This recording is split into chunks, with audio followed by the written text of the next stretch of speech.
Not every handbag has what it takes to live up to the name Bree. This one's chances look slim.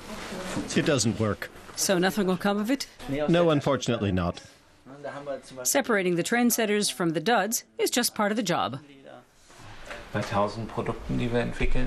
the 600 to 1,000 products we develop each season, a few fall by the wayside because they don't turn out quite the way we would have liked.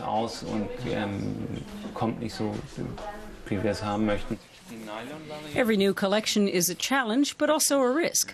The brothers are always excited to see how customers will respond to their designs. This year the trend is towards more color, and the sporty look is in, too.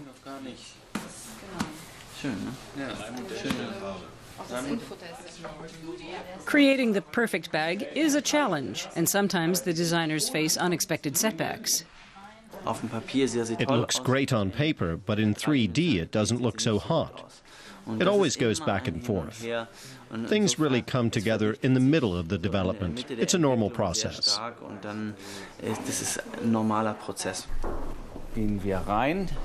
Let's go in. This is the Leather Museum. Our collection, which was largely put together by my father. He did it to show everything that is or has been made of leather, what things have been developed, and naturally, this collection is also a source of inspiration. It also keeps alive the memory of their father, who died suddenly at age 51. To his sons, he passed on his business and his passion for leather. I grew up lying on leather cushions, surrounded by the smell of leather. So I'm very familiar with this material. I just love leather. This is the company's distribution center. All Bree bags pass through this warehouse. The firm produces globally, in touring in Germany, in Southern Europe, but mostly in Asia. But the final quality control takes place here.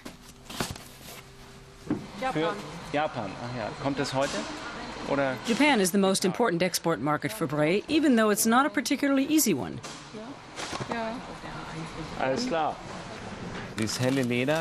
Naturally, this light-colored leather is susceptible to scratches, dust, and marks.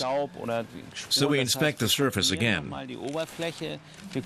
check the clasps again, and look at the workmanship, how the stitching looks on the edges, and whether the dye looks all right on the edges, that it's fit for the Japanese market. So the Japanese are particularly picky? Very. Little touch-ups are made. These wallets come from China and are destined for Japan.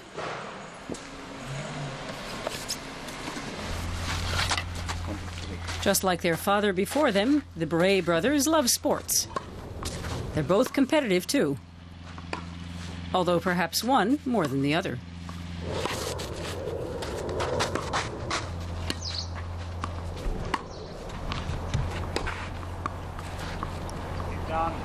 If Philip trained a bit more, if he had more time, then he'd pose a real challenge.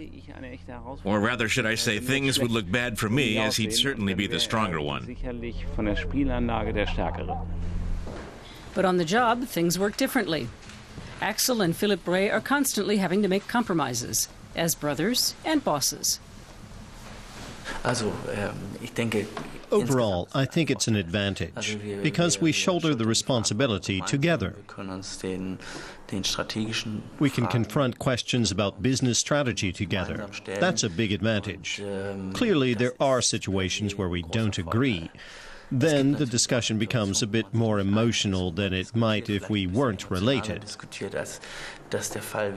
But the advantages outweigh the disadvantages. Last year, the firm had a turnover of 50 million euros, and Bree's future growth seems pretty much in the bag.